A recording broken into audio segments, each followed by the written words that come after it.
कांजी को काशिद कर नुलिए दिया हाथ, केतिक और शामिल किए રહ્યા इनके साथ. કે કાનજીભાઈએ એ પાંચેયને પત્ર પહોંચાડવાનું કામ સોંપવામાં આવ્યું અને કેટલાક સુંદર સાથને તેમની પાછળ પાછળ સુરક્ષામાં મોકલ્યા. ને 5 પત્ર મોકલ્યા. શ્રી પ્રાણનાથજી મહારાજે લખી દીધા, તૈયાર કરી દીધા અને પાંચેય વ્યક્તિને પત્ર કોને આપ્યું? કાનજીભાઈને, કે તમે દેતા હો. અને પાછળ 5-3 સુંદર સાથને મોકલા કે જાઓ તમે એની પાછળ સુરક્ષા રાખજો, એટલે કે કાંઈ પણ એને વાંધો આવવો જોઈએ નહીં. કે इन नलवा शेख इस्लाम पर, दूजा रजवी खान, तीसरा शेख निमाज पर ए किनको होए पहचान. કે એક નુલિયા શેખ ઇસ્લામ અને દૂજા રજવી ખાન અને તીસરા શેખ નિમાજ, આ ત્રણેયને પત્ર મોકલ્યા. અને ચોથા આકિલ ખાન કો, પાંચમા સિદ્ધિ પોલાદ, ખબર કરો તુમ ઇनको लिखे तुम्हारी बुनियाद. આ પાંચેયને પત્ર મોકલી દીધા. અને એકોને આકિલ ખાન અને પાંચમા સિદ્ધિ પોલાદ, એટલે ત્યાં આપણે સેનાપતિ કહીએ અત્યારના પોલીસ, ત્યાંના સેનાપતિ મેન હતા ને, એને એક મોકલો અને એક આકિલ ખાનને. એ પાંચેય જણાને પત્ર તો મોકલા કે હવ ની રીતે જે પેલા વ્યક્તિ પાસે ગયા ને તો ત્યાં જઈને એમ કે ભાઈ તમે કે પેલા બીજા પાસે જવાબ લેતા હો ને, કે પછી કે હું જવાબ આપું, તો એની પાસે જાય તો એ એમ જવાબ આપે. પાંચેય એવો જવાબ આપી દીધો. પાંચેય હરખો જવાબ આપી દીધો. પછી ત્યાં કાનજીભાઈ 15 દિવસ સુધી હે ને ત્યાં ને ત્યાં આટા ફેરા મારતા રહ્યા કે ભાઈ તમે મને જવાબ આપો ને. એ કે મને એક ફકીરે મોકલ્યા છે કે આ પત્ર લે, મને જ્યાં લગીને તમે એનો જવાબ નહીં આપો ને ત્યાં સુધી કે હું એના પૈસા લઈ શકીશ નહીં. કે તો એ કે પૈસા આપશે, પૈસા નહીં આપે મારી મહેનતના. તો ત્યાં એવી રીતના વાતચીત કરે તો એ કે અમે કેવી રીતના જવાબ આપી? કાનજીભાઈને કહે પાંચેય કે અમે જવાબ ન આપી શકીએ. કેમ? એ કે આમાં તો કયામતના સમયની વાત કરેલી છે, ઇમામ મહેંદીની વાત કરેલી છે, આખરીનો સમય આપેલો છે. અને એ કે મારી હાથમાં નથી, નકર તો તમને મારી નાખું. એ કે હું મુસલમાન, એવું કીધું કાનજીભાઈને. શું કીધું? તો કાનજીભાઈ કે મારો શું વાંક છે? મને તો ફકીરે મોકલ્યો છે, મારે તો પૈસાની જરૂર છે, હું તો લેણ દેણ કહેવા વયસમાં હે. તો પણ એ કે તમે એમાં છે શું એવું બધું? એ કે ઇમામ મહેંદીની વાત છે અને આમાં તો એ કે ખતમ થવાની વાત આવી. હું આવી દુનિયાની? એ કે હજી તમારા લગ્ન છોકરા બધું બાકી છે એ કે કરવાનું, અને અમે તમે તો દુનિયા ખતમની વાત કરવા માંડ્યા. કે કયામતનો સમય એટલે એના માટે મોમિનોનો સમય કહેવાય. શું કહેવાય? અને કયામતનો સમય મુસલમાન માટે હે ને બહુ મહત્વનો કહેવાય. કેમ? કે એમાં પરમાત્માના અલ્લાહ તાલાના દર્શન થાય. એમાં શું થાય? કે એ કોઈ દી જવા દે નહીં. એટલા માટે એમ કહે છે કે આ સમય અત્યારે હોય નહીં, પણ હોય તો કે અમે તો ઘણું જોવાનું બાકી છે કે અમારા દુનિયામાં. લોકો એવી વાતો કરવા માંડ્યા. કયામત એટલે આખીરનો સમય, આખીરનો સમય, કયામતનો સમય એટલે કે આખીરમાં. એટલે હું કીધું પરમાત્મા ક્યારે આવે? એ કે છેલ્લે, એટલે કયામતના સમય એ કે છેલ્લે. તો એ કે અલ્લાહ તાલા આવશે તો ક્યારે આવશે? મુસલમાનમાં એમ કીધું મોહમ્મદ સાહેબ, તો કયામતના સમયે આવશે. તો એ કે કયામતનો સમય આવે તો એ કે તો મુસલમાન માટે તો બહુ સારો દિવસ કહેવાય ને, કે પરમાત્માના દર્શન થાય, અલ્લાહ તાલાના દર્શન થાય. કે પણ તો એ કે સ્વીકાર કરતા નથી. કે हम पांचों उनके मिलके देवेंगे उत्तर, तब तुम फकीर को जाए के देवो खबर. કે અમે પાંચેય મળીને કે સમજીને વાતચીત કરશું, પછી અમે તમને જવાબ આપશું, ત્યાં લગીને તમે ક્યાંયથી જાઓ.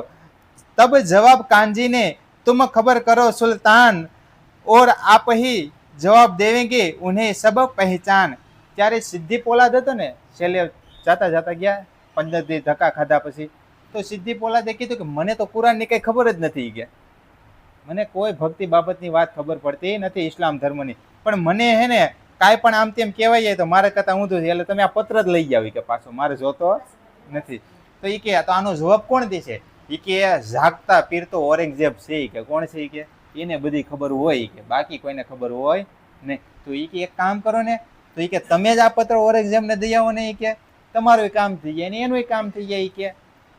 કે હું થોડો દેવા જાઉં, મને કાંઈ ખબર નથી ધર્મની. કે નહીં મારા તે આમ તેમ થઈ જાય તો મને તો કે રાજા ન્યાય મારી નાખી. કે આ ધર્મની વાત છે. કે આમાં અમે કાંઈ કરી શકી નહીં. એટલે એમ કીધું કયા હમારા બુતા નહીં, બાતના નિકસે મુખ, ભૂલચૂક વચન કહે તો મડે પાવે દુઃખ. કાંઈક ભૂલચૂક થઈ જાય તો મને બહુ દુઃખ આપે રાજા. કે તહાં ચેતી ફિરકે ગયા રજવી ખાન, તહાં જાય જવાબ કો પુરાયા દેવો દીવાન. કે ત્યારબાદ કાનજીએ રિઝવી ખાનને ઘેર ગયા અને કહ્યું કે દિવાન સાહેબ મારા પત્રનો ઉત્તર આપો. એ કે પાછા ગયા. એ કે હવે તો તમે કે મારા પત્રનો ઉત્તર આપો, પણ કોઈ આપ્યો નહીં.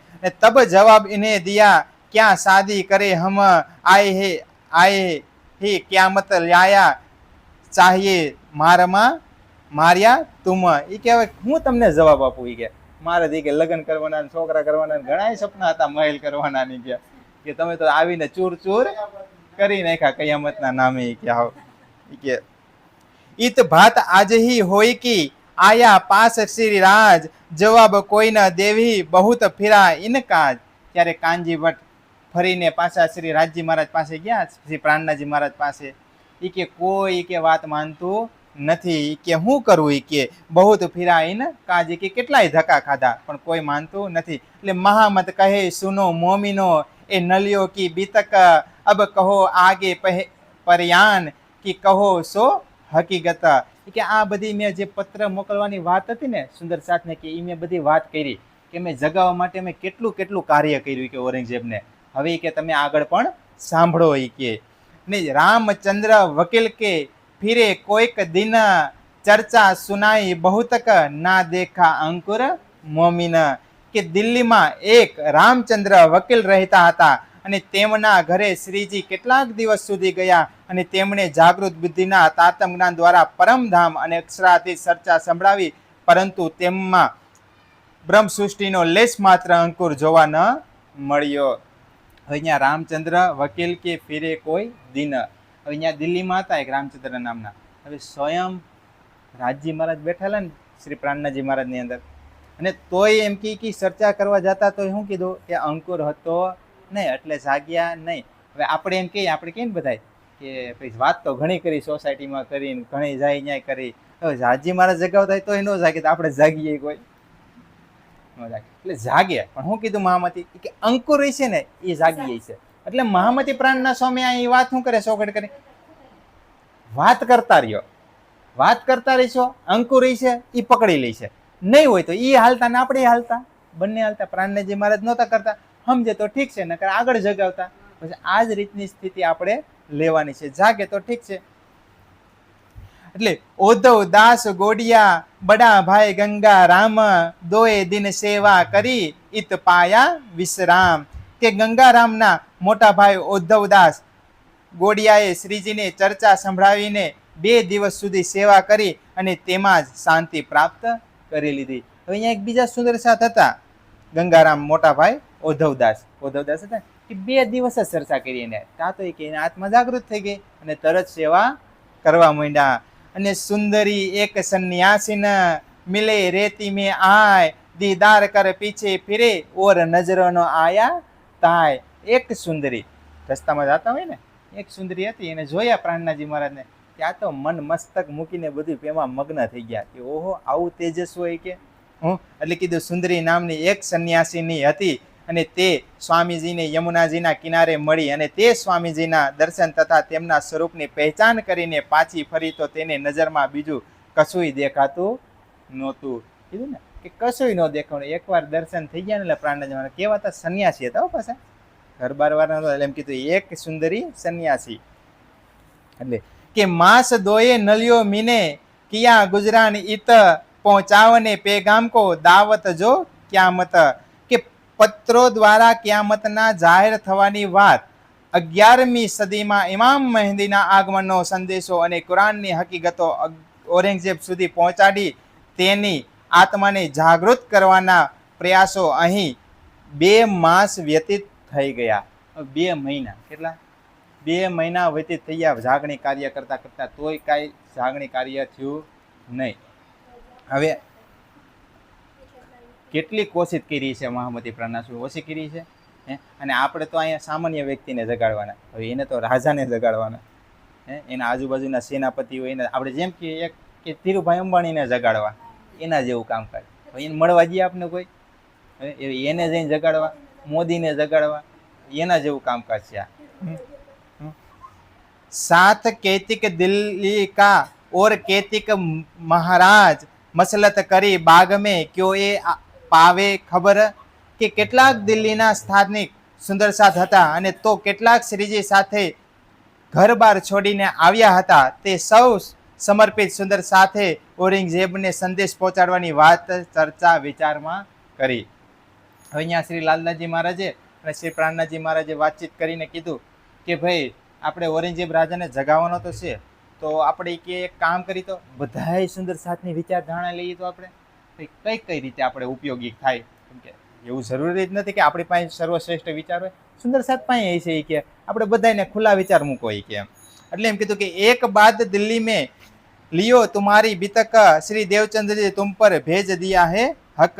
એ વખતે શ્રીજીના મનમાં ઔરંગઝેબને પેગામ પહોંચાડવા માટે કચમચ ચાલતી રહી હતી, વાતચીત ચાલતી રહી હતી. અને તેના સંદર્ભમાં તેમણે સુંદર સાથને કહ્યું કે આજ દિન પર્યંતની તમામ બાબતો પર દ્રષ્ટિપાત કરતા આપ સૌને એ તો ચોક્કસ જણાય છે કે આપણા ઉપર શ્રી રાજી મહારાજની મહેર છે અને જેમણે ધણી શ્રી દેવચંદ્રજીના રૂપમાં શ્રી શ્યામા મહારાણીજીની હાદી તરીકે તમારા વાસ્તે અહીં મોકલ્યા છે. એ કે ઘણું જો આપણે પાછળનું જોઈને એ પ્રમાણે આપણે સમજાય છે કે શ્રી દેવચંદ્રજી મહારાજની પૂરેપૂરી કૃપા છે આપણી ઉપર, કે એમાં એક પણ શંકા કર્યા જેવું છે નહીં કે. એટલે આપણે જાગણી કાર્ય ચાલુ રાખી કે. અને ઓર મોહમ્મદ સાહેબ આए लेकर हक कलाम सो ल्याए तुम्हारे वास्ते कोई और न लेवे नाम. એ કે આ તમારા માટે જ આવ્યું છે કે આ કુરાન વાણી બધું એ કે બીજા કોઈ માટે છે નહીં. એટલે એમ કીધું કે કોઈ ઓર ન લેવે નામ, બીજા કોઈ નામ નહીં લે ગયાનું, કે જેના માટે આવ્યું છે ને એ જ નામ લેશે. સો ચાલીએ તમારે વાસ્તે. શું કામ કે તમારા વાસ્તે જ થયું છે, બીજા કોઈ વાસ્તે નથી. કે એ કલામ તુમ બિના ઓરના કાહુ ખુલત એ મહેર કાદર કી હોય તુમકો ઈત. કે કુરાનમાં લખાયેલી બધી જ હકીકતો તમારા સિવાય અન્ય કોઈ પણ વ્યક્તિ ખોલી શકશે નહીં. અને આ દુનિયામાં કુરાન તમારા માટે શ્રી રાજી મહારાજે મહેર કરીને મોકલ્યું છે. આપણા માટે જ કુરાન મોકલ્યું છે, બીજા કોઈ માટે મોકલ્યું નથી. કોઈ કહેગા હમકો પૂછી નહીં મસલત તિસ વાસ્તે મેં કહત હો તુમ જવાબ કરો ઈત. એ કે પછી પાછળથી કોઈ કહેતા નહીં મને કે મને કોઈ કંઈ કીધું નહીં. એટલા માટે હું અત્યારે જ બધાને કહી દઉં છું જાહેરમાં કે જે જેનો વિચાર હોય સ્વતંત્ર છે અને મૂકી શકીએ કે આપણે ઔરંગઝેબ રાજાને કેવી રીતના જગાવો. તિસ વાસ્તે પેગામ પહોંચાવને એહી કિયા પરયાન સબો બાત આપસે હી લિયા દિલ માન. કે ઔરંગઝેબની પાસે સંદેશો પહોંચાડવા જ એ વાતનો દૃઢ નિશ્ચય સૌએ કરી લીધો, બધાએ નિશ્ચિત કરી લીધો કે ભાઈ આપણે હે ને ઔરંગઝેબ રાજાને ગમે રીતે સંદેશો તો મોકલવાનો છે જ. અને મરી જઈશું તોય આપણે પરમધામમાં જાગશું અને જીવતા રહીશું તોય પરમધામમાં જાગવાના છીએ, આપણે ક્યાંય બીજે છે એ નહીં. કે મહામત કહે એ મોમીનો એ બીતક કહી હમ તુમ આગે જો મુકર હુઆ સો એ બાત એ હમ. કે મહામતી શ્રી પ્રાણના સ્વામી કહે છે અત્યાર લગીની મેં આ વિતક કહી કે અમે કેવી રીતના વિચારધારણા બધી કરી અને જે વિચારધારણા હવે આગળ કરશું અમે તમને તેની વાત કરીશું. એટલે અહીં આપણે કહે ને મહામતી શ્રી પ્રાણનાથ મહારાજ કે સન્મંદ મૂલ કો મેં તો પાવ પલ છોડ્યો નવ જાય અબ છલ બલ મોહે કહા કરો મોહ આજત દિયો યુડાય દર્દ જો તેરે દુલ્હા કર ડાર્યો સબનાસ પર આસ ન છોડે જીવ કો કરને તુમ વિલાસ बिहर न छोड़े जीव को जीव आस भी पियु मिलन पिया संग इन अंगे करूँ तो मैं सुहागिन सन्मंद मूल को मैं तो પાઉ પલ છોડ્યો નવ જાય. શું કીધું? સન્મન કયો છે? મૂલનો.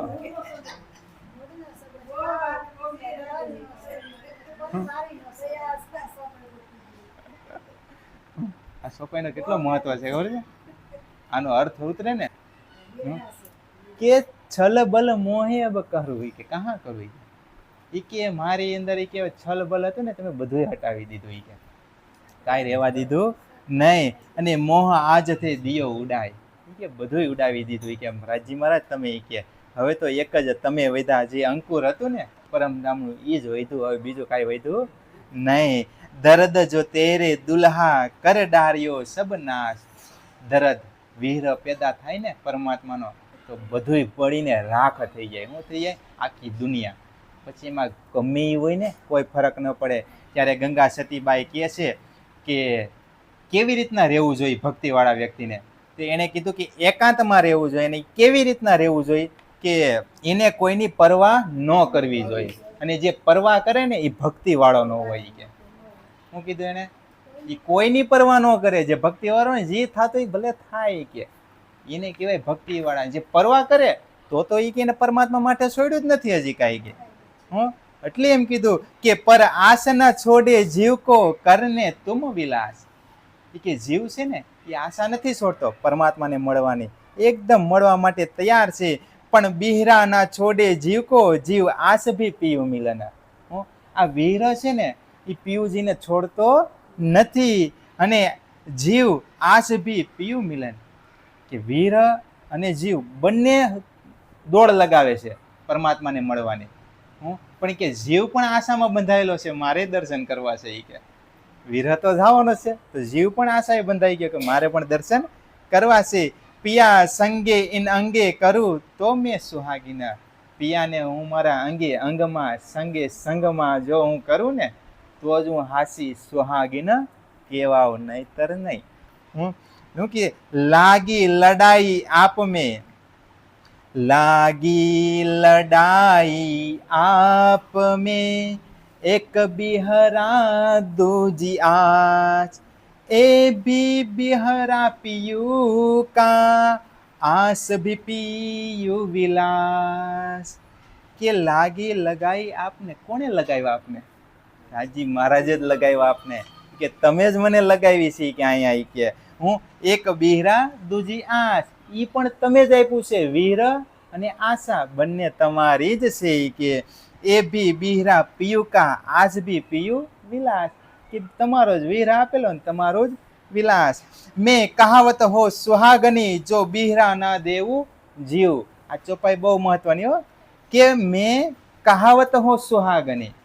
હું કહેવાય કે હું પરમધામની સુહાગની છું. કહેવાવ તો શું જ કે હું પણ જો બિહરા ના દેવું જીવ, કે હું મારા જીવને તડપાવું નહીં ને તો કેવી રીતના સુહાગીને કહેવાવી. કે તો પીછે વતન જાય કે ક્યો દેખાવું મુખ પીયું. કે પાછળથી હું જવાની તો પરમધામ છું ને, હું કેવી રીતના મુખ દેખાડીશ. કે તું મુખ દેખાડી અગીશ નહીં. જો હું વીર નહીં આપું, હું મારા જીવને તપાવીશ નહીં, તો એ કે હું કેવી રીતના સુહાગીને કહેવાવ. તો મારે તો પરમ ધામ જવું છે. અને જેને પરમધામ જવું હોય એને તપાવવું પડશે. એટલું તપાવવું પડશે કે દુનિયાની તમામ વસ્તુનો હે ને મોહ ઉડાવી દેવો પડશે. જ્યારે ઉડાવશો ને તઈ આ વાણીનો પ્રેમ આપણા હૃદયમાં ઉતરશે. નકર તો લાખો લોકો વાંચે છે વાણી, કોઈને સમજમાં આવતી નથી. ભણેલાય વાંચે છે ને અભણેય વાંચે છે, બધાય વાંચે છે. મેં કીધું ને શ્રી કૃષ્ણ પરમાત્મા શું કહે છે કે વધારે જમી લે કે નથી ખાતા એને ભગવાન મળે નહીં. જે વધારે હુઈ જાય કે નથી હુતા હસોડા એને ભગવાન મળે નહીં. કે જે વધારે તપસ્યા કરે કે હસોડી તપસ્યા નથી કરતા એને મળે નહીં. કે જે સમભાવમાં જીવે છે, બધાને સમજીને ભી જીવે છે, અને જેના પ્રેમ ભાવમાં જીવે છે એને પરમાત્મા મળે છે, બાકી કોઈને મળતા નથી.